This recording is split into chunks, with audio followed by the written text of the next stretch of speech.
Hello everybody and welcome back to my Let's Play of The Legend of Zelda: A Link to the Past. This is the thejonnymar, and we are continuing on with the Skull Dungeon. So our first goal in this dungeon is to find the big key, and we do so by going north from here using this little statue for this switch. Ugh. All masters. Gotta hate them.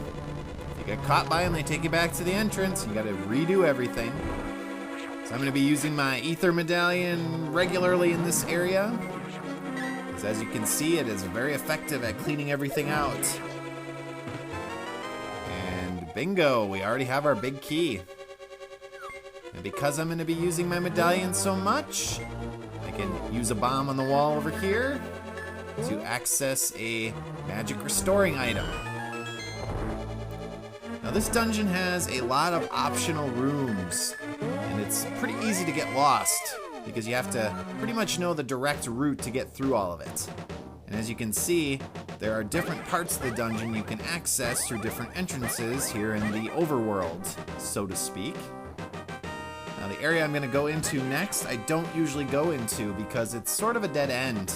And the only reason to go into it is if you want the compass, which normally I don't get, but since I'm going for 100% in terms of important items, I will get it this time. So as you see, different enemies we need to look out for, these crystal orb enemies, the electric enemies, and obviously just pits. Ugh. And fire columns. Nice big room here, lots of space, lots of pits. Now if you head north from here, you can hook around into the main room with the big chest, but instead I'm going to come this way to the right. This also leads to that room, but we can pick up the map along the way. So let's eradicate all these mummies and dodge these wall masters. Now, you used to be able to actually freeze the mummies, which again, then you could bust with your hammer to get magic restoring items, but for some reason in this version, they just get killed. Step on the star switch and get your map. So to access the big chest there, you actually have to go outside and dodge enemies. Don't hit them like I just did. Cut through this grass and fall down, and we are now in the back end of this room. So you'll notice there is a crack there in the wall. That'll take us behind where the big chest is. Don't get hit by spikes. I repeat, don't do what I do in that case. And again, don't go into the room with all of the pits. Come over here and hit the star switch first. By hitting that switch, you'll get rid of the pits, and you can now access this pull switch, which blows up the wall. And now dodge these worms, or get hit. And we get our special item, the fire rod. So this is helpful for fighting the boss, which happens to be weak to fire.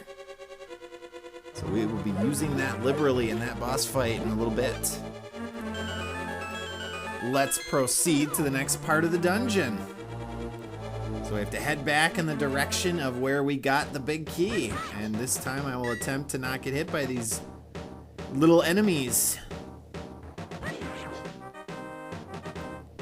So there are some optional areas in this next part that we are going to be skipping because obviously there's not really anything of interest, at least for us, rupees and the such. You can get rid of those pits up there with a star switch. If you head up to the right and around the corner, there's some more grass and a pit that you can fall down, and that'll take you through an alternate route back there. Use your fire rod here to get to the part of the dungeon we need to actually go to. But again, if you do want to explore those optional rooms, that is what you would need to do. So next up, we need to find a little key to open that door up there. So you need to head into this room, and if you take the upper path, you can avoid a bunch of enemies. And obviously one of those yellow energy balls, which turn you into a bunny temporarily.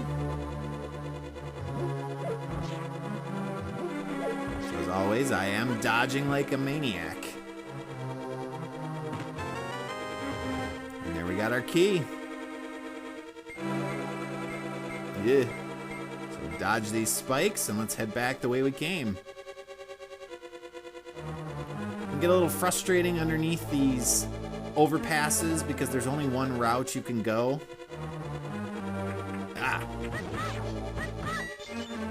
So sometimes you can get stuck on those walls down there and you just have to keep running around until you get through. This room. So tons of star switches. You have to step on the correct ones to progress through the room. And I will show you the correct pattern here. And you also have to watch out, of course, for the wall masters. Jeez, that one almost grabbed me. Okay, dodge. And then this is Mummyville. So let's just eradicate all of them with my medallion. And now you need to light each of these pedestals to open up the door up here. So we'll start at the bottom. Use your fire rod. And bingo bango. A couple more rooms to go through and we'll be at the boss. Not a very long dungeon. Again, if you decide like me to kind of skip all the optional stuff, cut through this door up here, freeze your way through this last room,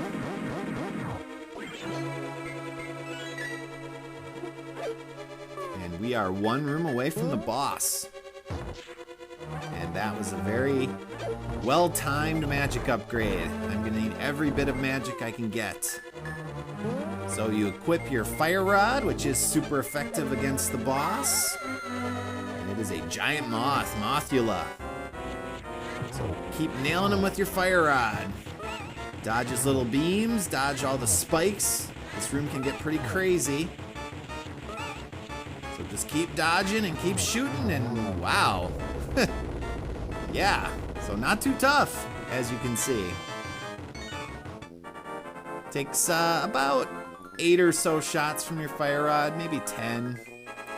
And he goes down pretty fast. You can also slash him with your sword, but that takes a little bit longer.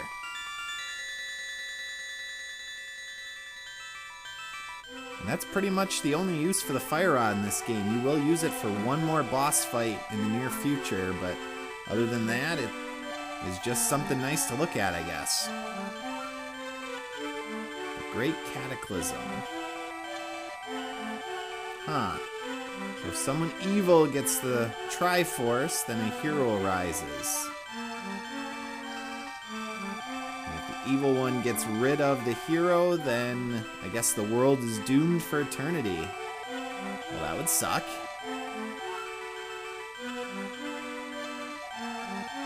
And I guess luckily we happen to be of the royal bloodline.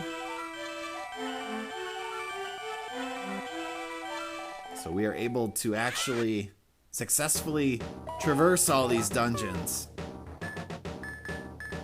So that was a pretty quick dungeon. And apparently I need to go forward a step.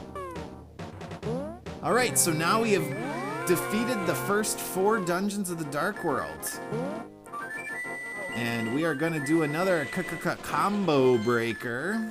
And instead of going to the 5th dungeon, which is in the middle of Lake Hylia, we're actually going to go and do the 6th dungeon first. And that is because in the 6th dungeon, the special item you get, which is a cane, allows you to create blocks.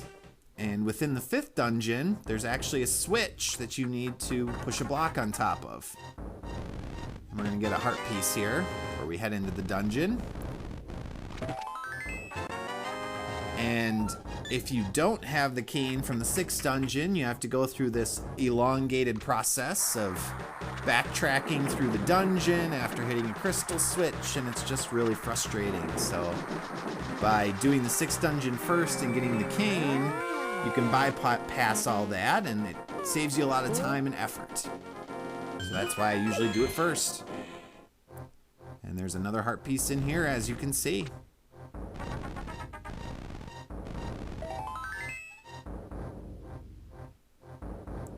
So the next dungeon we're going to do is 6, and it's called Misery Mire, or I think it might be called Misery Mine in this version of the game.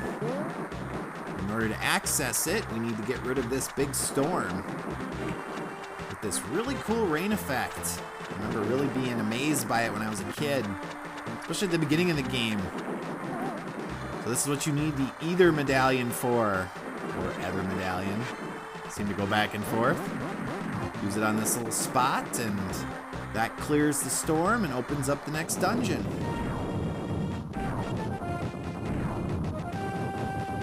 So in my next episode, we'll be taking on this level. So as always, thanks for watching, and I will see you next time.